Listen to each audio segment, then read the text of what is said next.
Here with John Knott, ABCA ATEC Pacific Association Coach of the Year, head coach since 2016 at Mount San Antonio, full-time professor in Kines, but Mount Sac was 45-6 this year overall and 22-2. I think last time you guys won a championship was 60 years ago, is what I read. Yeah. It's crazy, but we had Joe Jenham, our athletic director, his father-in-law played on that team and came to our game. Send me a nice email. It's pretty cool. Love it. 60 years. What was the itch for you to switch from coaching high school? You had a really successful career at Bonita, then going to Mount Sac. Ironically, when I started coaching, I worked at APU. I got my master's first to do this, then realized early how hard these jobs are to come by. Did high school, enjoyed it. And when the job became open, it was my sister that talked me into it. I applied like the last day that it was open and was really not expecting to get it. And so things kind of played itself out. And, we were dealing with some family issues. My mom was bedridden, and my dad actually had been on hospice during this time. And so I felt guilty kind of applying and kind of going for it. My sister was the head volleyball coach at PCC, and she was department chair over there. And she was pushing. I'm like, she stepped down to take care of my parents. So she kind of talked me into applying, and it kind of played itself out. So your sister kind of knew you should be coaching in college then. Yeah. And ironically, I got the job in 2016. She was the online coordinator at Pasadena City College. And in 2019 or 2020, right before COVID, our athletic director here, assistant Debbie Cavion, retired. And my sister, Tammy, is now her replacement. So she's over here. So she's back. So she's my boss, my younger sister. Is it harder to win a CIF championship or a junior college state championship in California? Well, they're both hard. High school, that's actually a good question, is hard because one game and they're too fair.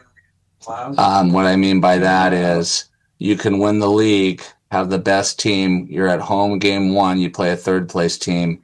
Then game two and maybe game three, you're on the road.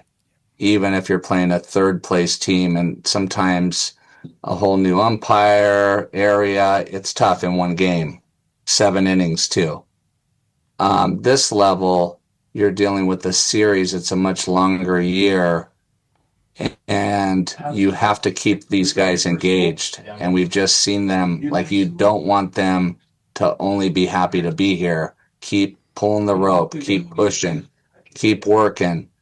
And then you also want to motivate it, because when you have a year like this, you go 45-6, we're starting to get, like, our better players are all getting signed to Division I schools. You hope they're still, like, engaged to do what they signed up for.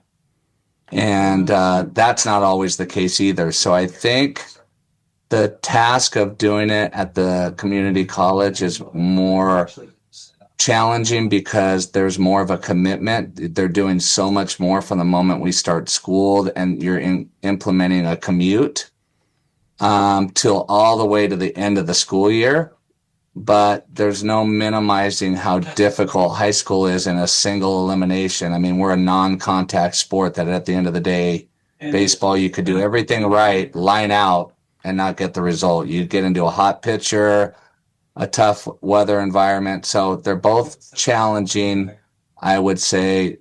And then plus in our state playoffs at this level, there's one champion. In high school, you'll get 7 or 8. So you have different divisions too. So maybe I would change that if it was single elim in high school and only one CIF champion every year. With the amount of schools in California, though, the CIF probably could never go to a series, could they, with the amount of schools in California? I was on the committee before I made the switch, and they've talked about doing it. Like, it's all a money thing, and you're dealing with the end of the year, and people are ready for graduation, not more games.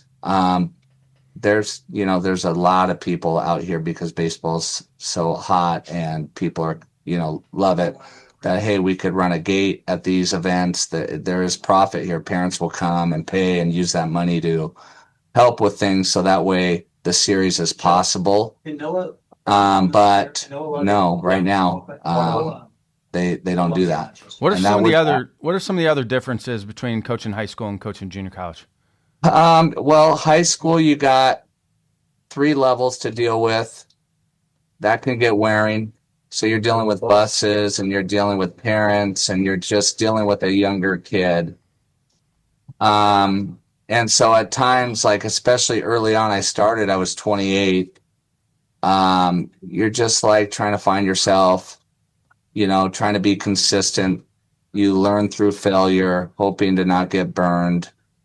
Finding coaches that you trust, and then find a routine that works for you. And probably if you ask me what's the biggest difference in success from the beginning to the end, obviously experience is one of them.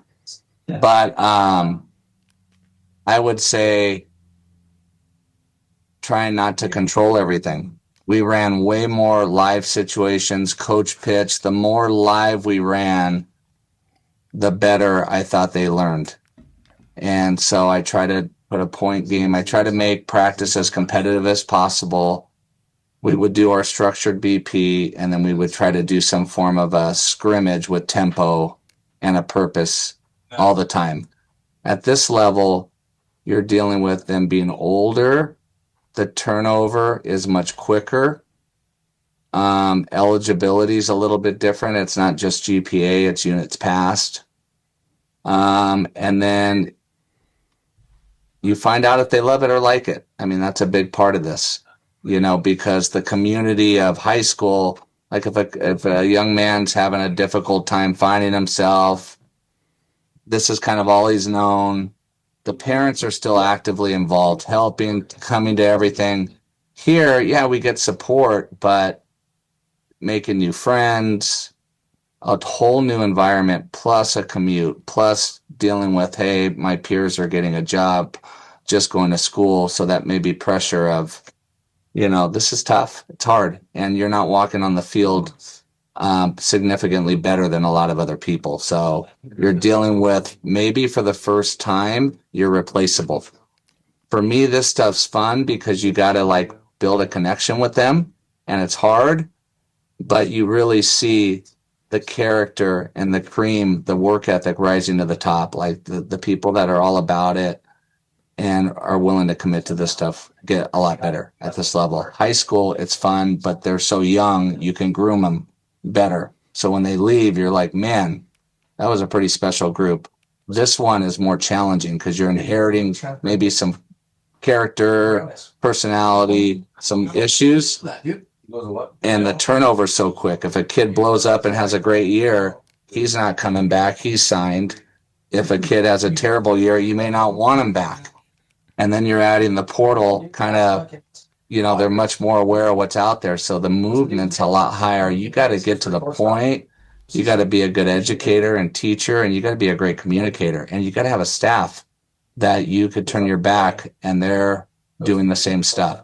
I mean, I feel like getting coach of the year is really like a reflection of staff of the year. I have an amazing, amazing staff that you give them instruction and they're a reflection of me. And they have a ton of experience. They've almost all have played at this level, and so see the benefits of coming here. You talked about point system with your high school kids. What were you tracking point wise in coach pitching squads? Okay, so I'd have it would be between 6 to 8 rounds that they can go. The first one would be like a 1-1 count for tempo because they'd all want to take a pitch. If you start 0-0, go 1-1 and a point of base and a well hit ball is worth an extra point. So we just play a scrimmage, play it live, clear it after 3 outs.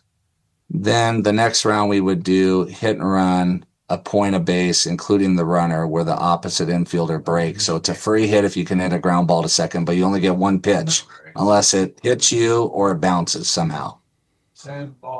Then we go runner at second, nobody out, a point of base for that, and I give an extra point if you could single to the right side. So if you move them over, but you go to the left side, you just get the point. I don't want righties trying to pull it because they tend to pitch you in there. They make it challenging, or off-speed pitches, right, in those situations. Then the next couple rounds, and I feel like that I'll use that example during our games a lot, but we double the points, so the infield's in, 1-1 count, and you got to be able to drive in a run.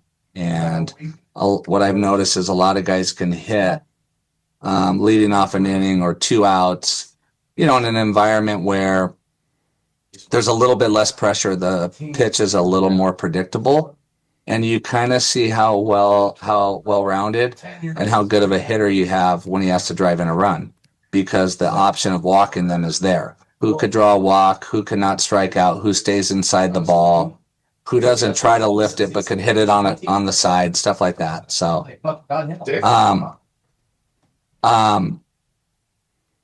and so then the last round we go runner at second, 1 out at second, and 2 strikes. And I do 1 out because if we did 2 outs at second, there's no read for them to make. They're just gone on contact, so it's easy. 1 out, they still have to see it's caught halfway, maybe a tag. I've tried to dummy it down. No out, tag, 1 out, halfway, 2 outs, gone. I know it's not always that. But we do a competition. Most points for the individual, and then we put them into teams. Some kind of like punishment or reward, whatever it might be. We try to mix it up, and we try to do it at least 2 times a week, and we're doing it out here. That we did it at high school. It works, but the live base running, the live balls off the bat, our pitcher tries to emulate what we might see, in our next series, stuff like that. So it's been a positive for us, and you get them work. What about the similarities between coaching at the 2 levels? Well, you still got to teach. You're still trying to, the rosters are bigger at a community college. Okay. High school, you're dealing with like 14, 15 position players. So it's a little bit easier to get them more reps and more work. Like, man, our fall, we're dealing with between 40 and 45, our roster. And it can just get like, that's part of the grind for these guys, is having to wait, where in high school they get a lot more attention. And I think what I've told people about high school, I loved it. I would not have left had it not been for this opportunity, even though some people can't stand it. Just recognize you're dealing with a minor. They're kids, even though they try to act like it. So when you say something to them, expect them to say it to their parents. I deal with the kid. I make it very clear that if there's a problem, baseball wise, I don't want to hear from the parent. I want the kid to come and talk to me. I actually compliment them when they do. And, obviously not after a game, but if they're having a tough time figuring out their role, not confident, want suggestions, whatever it might be. So I can give them stuff, and I reward them because I know the parents want to kind of, fight for them, not reward them, but I compliment them. However, on the flip side of that, you got to recognize you might say or do something that the school doesn't support, and they'll just go above you too. And so you got to be professional in what you say and what you do. You got to have people that are, that buy into that stuff. I think that's helped me at this level because that's just kind of who I've become. However, you don't deal with some of those same issues. I don't deal with really parents. And it was kind of nice. I was talking about this with Scott, my assistant, like, man, we won that final game. We did pictures, our families came on the field. It was pretty amazing. And then we had like 40 parents waiting for us in the parking lot to barbecue. They were celebrating. It was amazing. Like, that just had not been the case, All right, will you help him? He wanted to get his class. How do you reemphasize that with players? They're probably not great at communicating. I think that's maybe one of the differences now with kids. They're not great. How do you reemphasize that with kids? Like, hey, it's okay to come talk to me if you're having issues. You find times. I mean, that's the thing is you have 4 years with these kids, and I know now high school's even changing that. So you try to find times that talk. Maybe if I'm not directly dealing with them as freshmen in JV, talk to the coaches. Who are they like, and who's moving well? Who's got some skill that you've seen or heard? And then if they're not bringing that energy, you're just notice that they're dragging. I mean, there I also had more autonomy in like their day to day. So I could check Aries, I could check their attendance, I could check their grade. So, you're I'm a step ahead. Here, it's still archaic. It's the same system it was when I played. Like, here's a grade check, have your teacher fill it out. I don't have access to stuff. So, even though we would probably agree they're not technically adults, they're 18, they're adults. So it makes it unique. And that part of it, like that's how you build the relationship. Are they conning you, or are they being straight up? And you're trying to promote, like, I'm not here to judge you. If you're failing a class or something happened, let us know. Are we going to we're not going to celebrate this, okay? But then we could pivot. If you're afraid of, what we might do or say or that stuff and go down that road only, you're going to suffer, because then we get stuck with the result and we can't help you. And so I've tried to learn that I have my own morals, try to stay positive with these guys, help these guys. However, it's important to not compromise those and make sure that I'm not judging these guys if they do something, like they get in trouble cheating, they get in trouble at the school, something happens. I deal with that, make sure I follow the protocol, and we're here to help. I'm not here to judge. I think they're finding themselves. Similar curriculum teaching wise, high school and at Mount Sac? Yeah, I mean, similar in the sense I taught and do baseball, but in high school I was doing PE the last 8 years, and that was a huge help because I had started doing history and my first few years teaching. And even though I enjoyed it, just grading, staying on top of stuff, the lecturing, it could just really wear you out. The PE, you're outside, you're just ahead of, hey, if a sprinkler's out, if there's a problem on the field, you knew about it. Where when you're teaching in a classroom, you're finding out sometimes after the fact. Here, it's kind of been a nice blend. When I got the job, I was super pumped. And they're like, okay, we need you to get certified to teach first aid CPR. And I'm like, what the hell am I going to do? 16 weeks of CPR.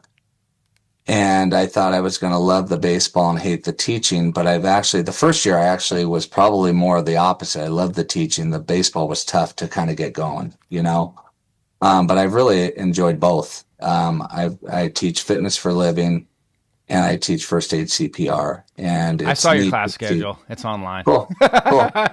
Well, it's been neat to see some of our guys in the classroom.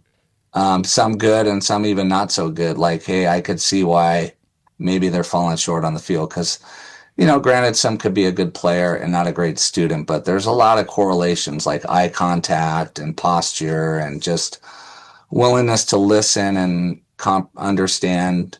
And then I'm teaching stuff that's not like math, science that is really complex. This is more life skills. So these are things like diabetes, a stroke, heart attack, heart disease, nutrition that they're all doing and at least dealing with. Maybe they have a grandpa that's gone through that. So getting their attention is usually easier. So if a kid's not, it's like, okay, what's going on here?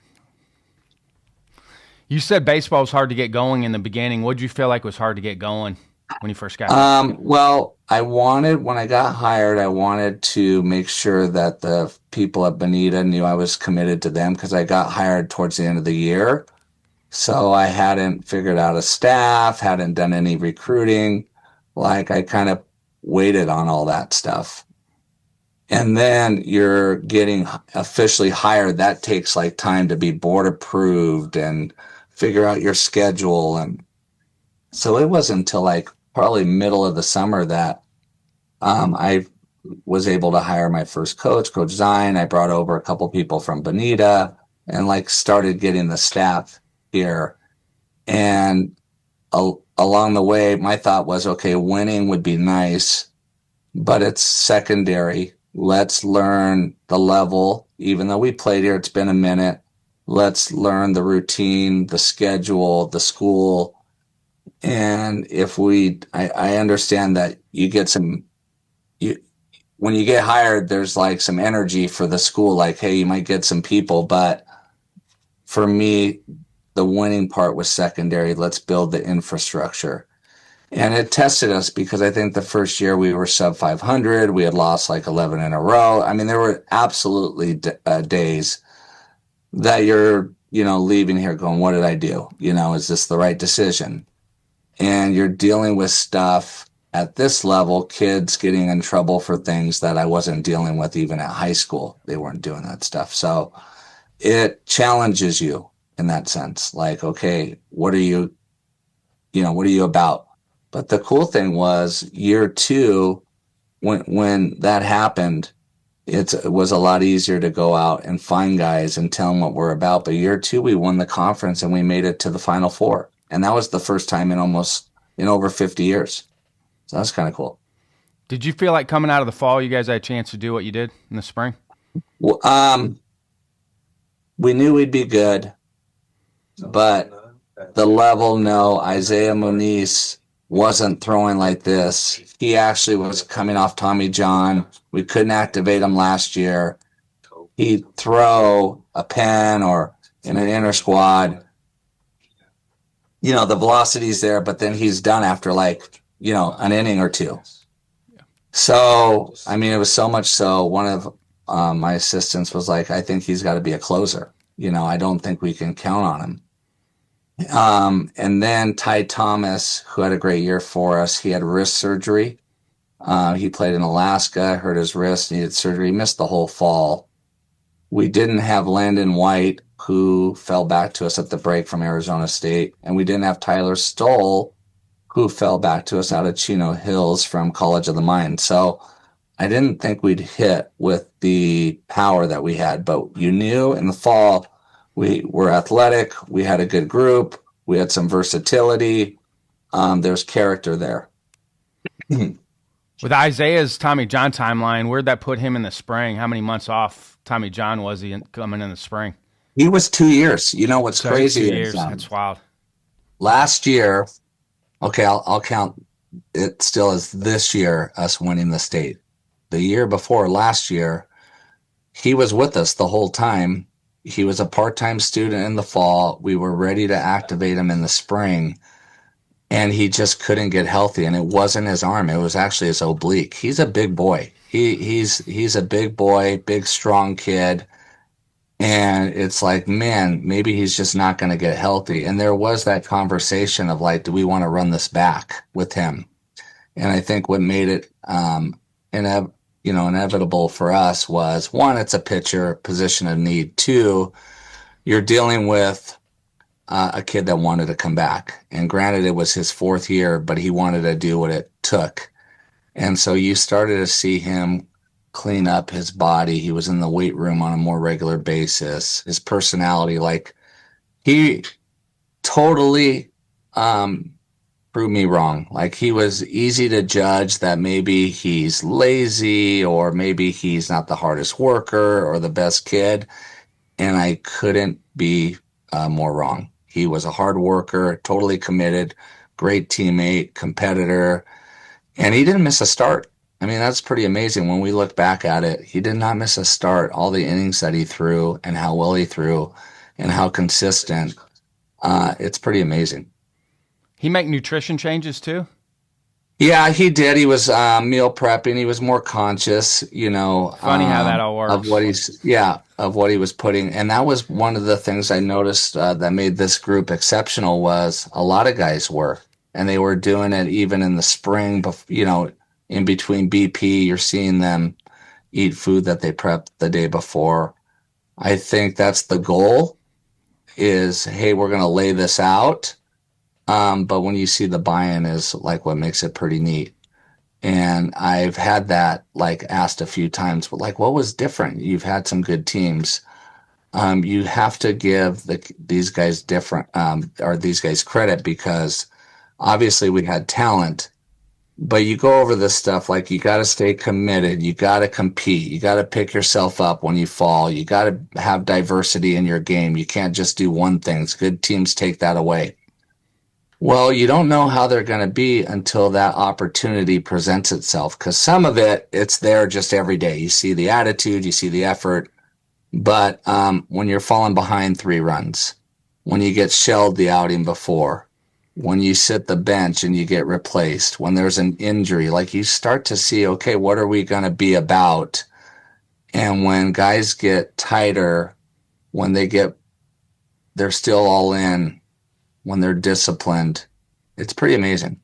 Like that's kind of what happened with this group. Like each layer, each chapter of our book, it's like, man, they are still about it. Well, you look at the overall season, you had 2 different back-to-back losses, but other than that, you guys rolled. I mean, you only had 6 losses the entire year. You know, do you equate that to the guys too, being able to put those type of streaks together? Yeah, I mean, it definitely showed our ability, but things started to work out. Like we were at one point 3-3. We lost, a pretty competitive game to Fullerton JC, and then we followed that with a loss to Glendale. And I know we had lost to Cypress, so those were our 3 losses earlier. I think like our group's ability in even those 3 games, like if you look at the box scores, we put together some stuff late. Like they didn't pack it in. They didn't go, okay, this one's over, let's just move on. Because when you have that attitude, and I almost think that might be human nature to think that way, because baseball, you got to just turn the page. The problem is when you have that mentality, sometimes you can have that in a 2-1 game or a 5-4 game. Like you can just think about the next one, and you got to stay present. Our level doesn't have a clock. Our sport doesn't have a clock. And when you can get to the pen, and our days being as long as it is, that transition that's another change from high school to the community college, is you're dealing with in high school a show and go, games at 3:15. You're getting there at 2:15. Catch, pregame play, right? Here, games at 2, no crowd, 11 o'clock report, full BP. It's hot out here. You have to mentally stay locked in. And especially the games aren't clean. You might have 3 errors apiece, handful of walks apiece, and the scores, 10-6. You're still in this, but you got to stay disciplined and detailed. And that's was this group. Those were things that they were doing. It was amazing. That's a long conference season for y'all. You're starting late February and roll till April, through April? Yeah. Conference? Yeah, and our conference is competitive. I mean, Cerritos had an outstanding year. We had won 21 games in a row, and we played Cerritos 2 out of 3 at our place. I don't know the last time, but it was like we were ranked 1 in SoCal and they were 2, or vice versa. It was 1 versus 2, and they hammered Isaiah. I mean, part of it was he was a little bit erratic and emotional, and they had some absolutely great at bats, and they showed up. And I was kind of curious, like, okay, how's this group going to be? Then the next game we go to their place, and you could tell we were ready to go. Both teams showed up. It was a traditional baseball game. 2-1, we're trailing, but we loaded the bases in the 9th inning with 7, 8, 9. So now coming up is 1, 2, and 3, and all 3 of my 1, 2, and 3 ended up All-State, 2 All-Americans, and all 3 are playing at a D1. So they make a pitching change. It's like, okay, we're at least going to score 1. Our leadoff hitter, 3-1 count, fouled out. I'm like, I was shocked, but okay. We had our kid that won state hitter of the year up next, and he ends up hitting into a double play. Their kid made a nice grab at third, turn 2. And it's like, wow, did that just happen? Did that really just happen right there? And I thought maybe in a negative way, it could have been a turning point for us. Like, are we going to become that team that was good early and kind of fizzled out late? And we won 15 in a row after that. And it just like, I was so impressed with our group. We won Saturday at home. We showed up and we were just way more consistent. And that was the thing. I was talking to Cerritos, his coach. He liked his group. They played up for us. We were sustaining it. And a lot of these teams that are good could nip you, could beat you, but they couldn't play like that on a regular basis. And I think our guys like played for each other. They loved the game. They created a baseline for what we were going to do. Do you like the conference schedule? Because it's kind of spread out throughout the week, correct? Tuesday, Thursday, Saturday. Yeah, I like it. I mean, the idea is one arm can't win you a conference. So you try in the non-conference to do that. However, if you want to keep certain matchups, sometimes you'll play on a different date. But I think it's all good until it's not, which at our level is the rain and, the lack of resources. So it's like, okay, if you're playing a road game and they don't have a tarp, and it's conference, you got to play the next available date. Well, what if you go through back-to-back rain? What if it's a storm? Like, we've just seen, some headaches and trying to navigate through this, and guys got to step up, so, I don't mind the conference schedule at all. I think it's competitive. I think we come into the playoffs ready to go, whoever is a part of that.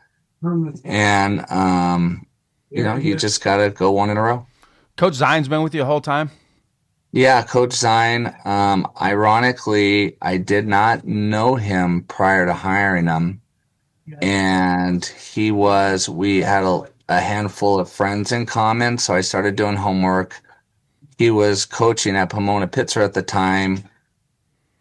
Just meeting with him, his passion, energy, kind of what he wanted to do.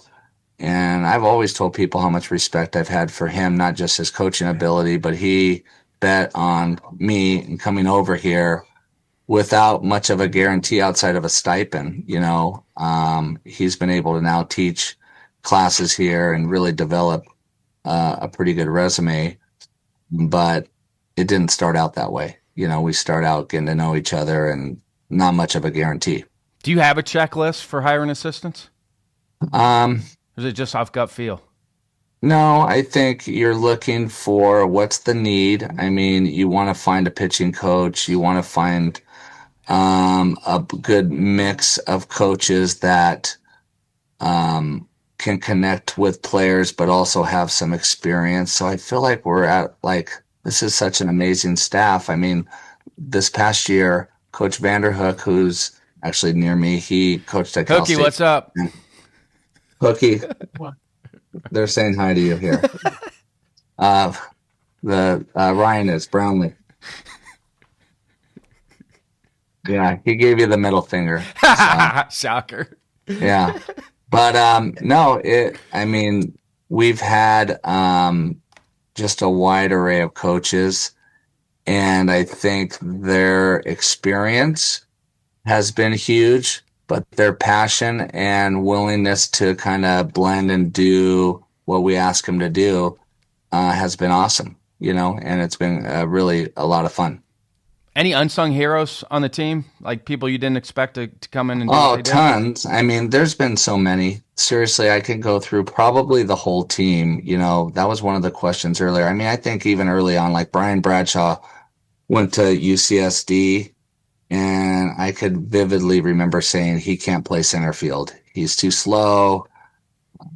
He doesn't have the features, and he totally proved us wrong. He played center. He made some incredible plays, and he's going Division I to go and play center field. Ty Thomas was out all fall. I never thought he played in every game. Talk about an Iron Man. Had a great year. But Cole Knockreiner, our catcher, was a redshirt sophomore, and we brought in some competition. Ironically, the competition decided to do something else like right within the first week. And so it was pretty much Cole, and he did a great job. He got himself a Division II scholarship. He caught every game. He even caught the double dip against Chafee and told us before, I got this. I'll give you everything I got, but don't be shocked if I blow a gasket out here, you know? And, you know, I'm trying to think here, our shortstop, Noah Rodriguez, was coming from a Division I, but he went to UNLV, trying to find himself early, trying to do too much and pressure on himself to get that scholarship and move on. And I think he recognized the importance of being present, be where your feet are, be a sponge, enjoy these guys. It's not just as simple like a prescription where you come here, I got to work on my hitting, I got to get stronger. Here it is. This is what I got to do to become a good player. You also have, that might be true, some of those things, but you got to also work on the things you've been doing prior to this, the relationships. You're going to have to work on the detail, understanding your why, your motivations for doing things, becoming an independent player. That's the goal. Like, we teach all this stuff in the fall, but the hope is like, hey, you foul a pitch off, you know that you were on your front side, or you know you overstride, or you chased, and step out, gather, go get him. Same with the pitch. And that we're aware on the situation, but you're not focusing on the result. How do you help them develop that team first mentality? Because, I mean, obviously they're at community college to go to another school at some point. How do you help them develop that team first mentality? Because that is going to help them get to the next spot by focusing on that team first mentality. That's probably another like big difference from high school for here. Is like when you get them in high school, you get them longer and not just being younger, but you're able to really put that in, you know, their minds at it from the beginning of their time with you. Here, you're not getting everybody for 2 years. So the turnover is much faster. Some, I mean, we have a couple guys that left us. They were with us for 1 semester and moved on and got scholarships. How do you, it's like a melting pot. You know, how do you make a great meal with all these different pieces?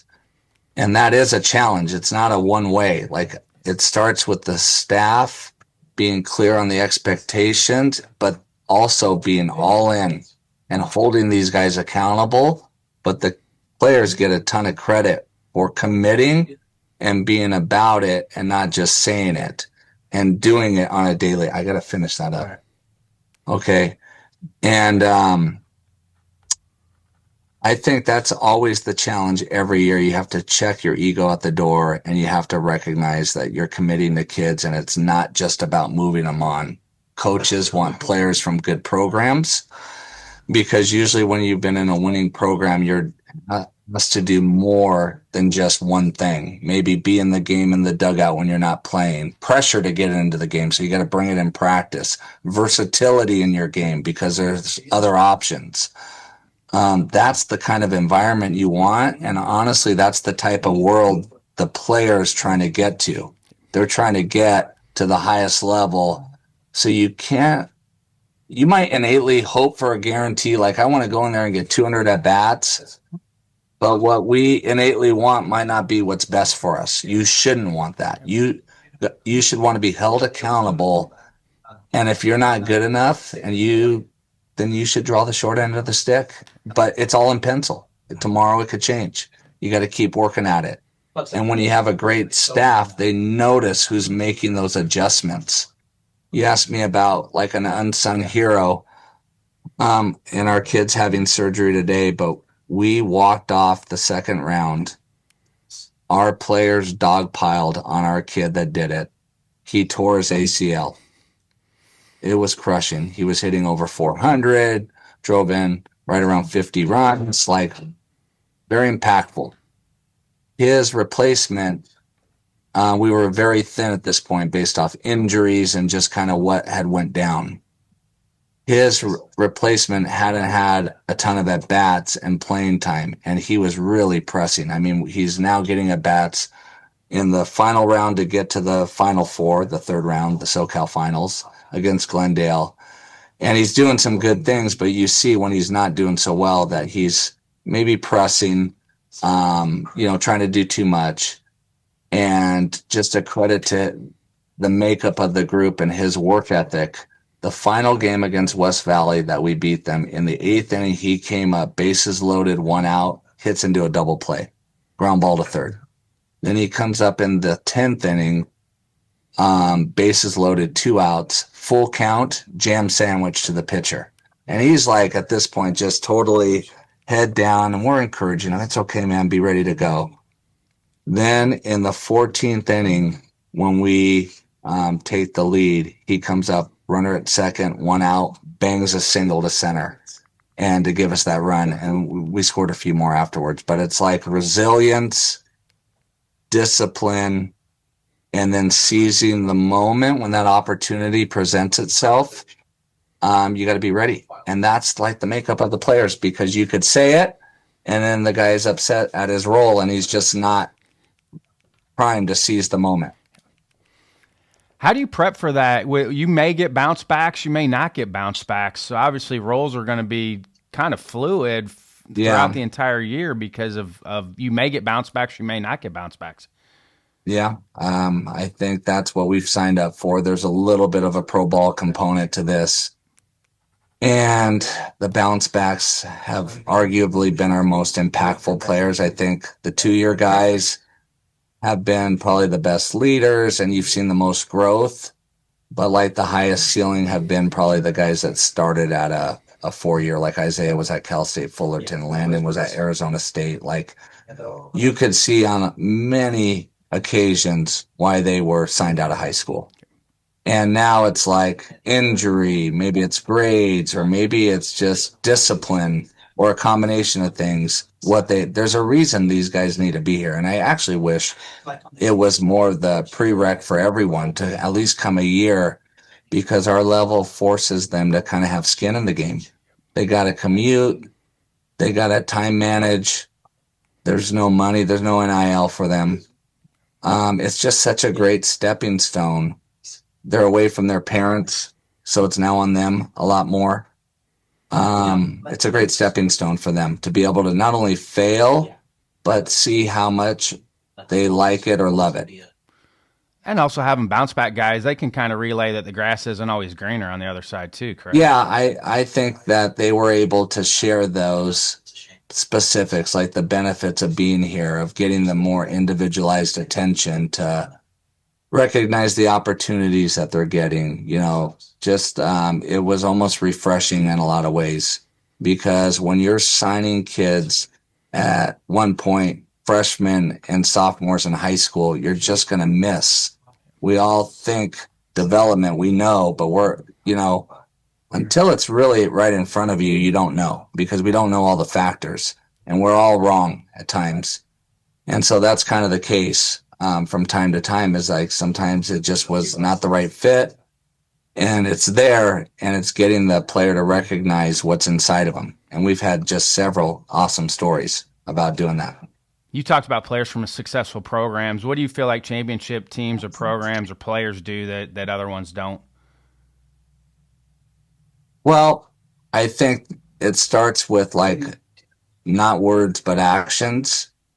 So the stuff that they're saying they want to be about, the accountability stuff, the discipline, the being coachable, I feel like we always do that at the beginning of the year, write down goals, of kind of a covenant. But you're not going to know until like those opportunities present themselves and like the actions follow. I think versatility, that, hey, not only it's not about you, to make it about your peers and your teammates, to really, what does that mean? Like, if somebody pinch hit for you or playing above you, or you're struggling, to like pull for them and they're bad, and not innately hope they struggle, and like show some maturity. But also versatility in your game, the ability to work on your foot speed or athleticism to play second or third or right field, and to not have an ego that, I only play here. And it's like, well, that might have been the case coming here, but we have a couple of you and your skill set can play elsewhere, and getting that buy-in. And we had that on this group, just like that dynamic.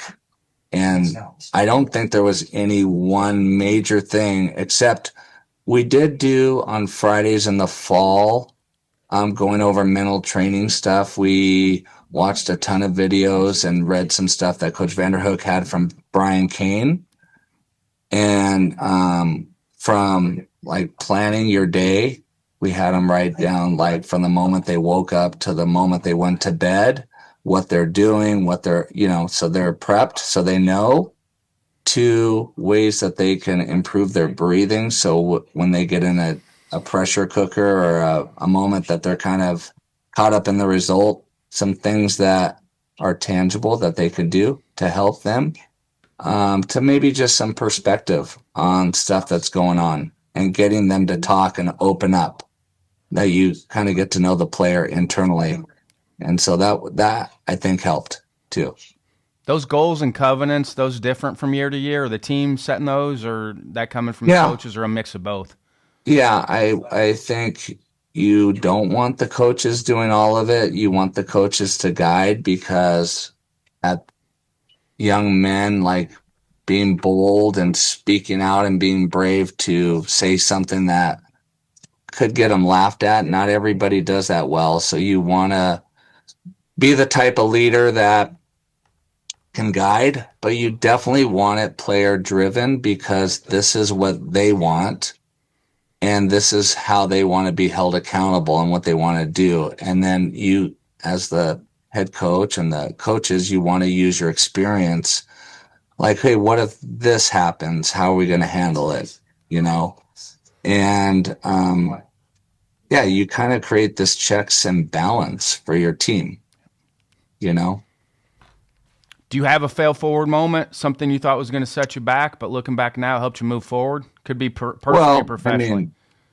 I think personally, I've been through a ton in the last, 7-8 years. Both my parents have passed. I went through, my dad had cancer, then hospice, and about a year and a half ago, my mom, she had an aneurysm, survived, but she was paralyzed. That's why my sister stepped down as head volleyball coach to take care of them. She was their caretaker. She lived 10 years. She died about a year and a half ago. That's still been tough. You're just constantly dealing with issues and stuff going on. And so personally, recognizing why you're doing this. And I feel like I'm at a phase in my life where I'm trying to give. I'm more open. When I communicate, I try to bring my kids around. I try to, I hold myself accountable, and I'm the coach and leader, but I'm also a person. I'm figuring myself out post-COVID like everyone else. I'm trying to navigate in this world to have fulfillment and purpose like everyone else. I'm learning on a regular, even though maybe more experience and stuff. So personally, a ton. And then baseball wise, I think probably this year, the Cerritos game was the most significant moment. The example I gave about the bases loaded and we didn't score and win that game. But I could even say when we played Chaffee the second round, they were a very competitive club. Game one, Isaiah kind of got to the point, Mounties, that we were rolling with him. And sometimes when you play a series, the downfall can be when you kind of blow out an opponent. So game one, we played Chaffee best of 3. And I think at one point we were up 7-0, maybe 9-0. Like, he kind of handled them pretty well. And credit to them, we went to the pen.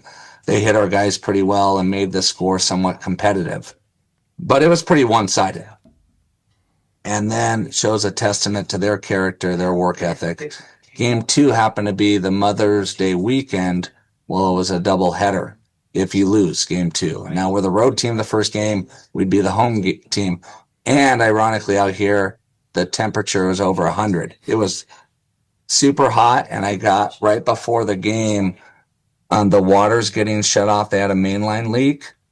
our AD was able to at least get some type of an emergency that we could put some on the dirt before, but the AC in our offices and the locker room and stuff was off.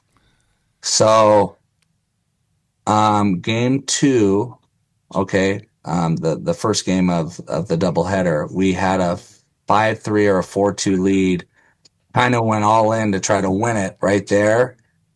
And our setup guy wasn't sharp, then went to our closer who they hit him. And it was just like, oh man, we kind of threw our chips in there, use these guys, and they ended up blowing us out. So the score looked one-sided on their end, but actually in like the 7th, we had a lead. Went to win the game, and now we're having a short turnaround. It's hot as can be. We're thin, the roster, and I just thought the makeup of these guys, their will, discipline, staying with it, and one thing that was pretty cool, bottom of the 8th inning, we're chasing a run. The score's like 7-6 or 8-7. We have 2 on, 2 outs. Brian Bradshaw's at the plate. Noah Rodriguez, our shortstop's at first. And one of the things Coach Vanderhook was doing was when we do our leads and reads, he would get a chalker and he would chalk 12 feet exactly where their foot should be. And, these long days they take for granted because we weren't stealing at this point. He was the trail runner. Would have just been easy to get a shorter lead. And Bradshaw, like the second pitch, hits a ground ball to short. But what I had noticed with Noah, he was actually getting a bigger lead. And Noah beats the flip to second and called him safe. And our best hitter came up and singled next time, and we scored 2. Like that little detail right there. Totally pivotal. But credit to them, they tied it. So we go extra innings, and we get first and second, nobody out. And then our kid laid down, who ironically in practice, we were saying he can't bunt because he was bunting it foul in practice. And coach was saying, what's wrong? You can't get this down, too much pressure. You can't bunt. And he laid down an absolutely perfect bunt that their third baseman threw away, and we walked him off. Love it. So pretty cool. You have double duty today because you got the E-Team sponsor webinar tonight. Yeah. How long have you used E-Team sponsor? We have used them since we've been here. They've been huge with just supporting our goals, giving our players, we have a budget here. So as nice as Mount Sac is, I don't know if you've seen the facility. It's like, I've been there.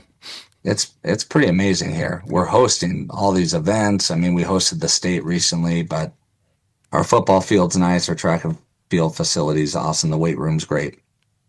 But, buying equipment's not cheap, and getting these guys the things that they want isn't cheap. So E-Teams has been a huge support in us, like being able to access and get those things. And the school has also been able to make E-Teams, like they're used throughout like many of the sports programs here. So it's been great relationship.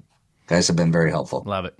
With your kinesiology background, what do you do for routines, evening or morning? You work out? What do you like for routines, your routines? Well, I should be working out more. I get in those spurts. I got a 9 and 10-year-old, so I'm like, try to be as present for them.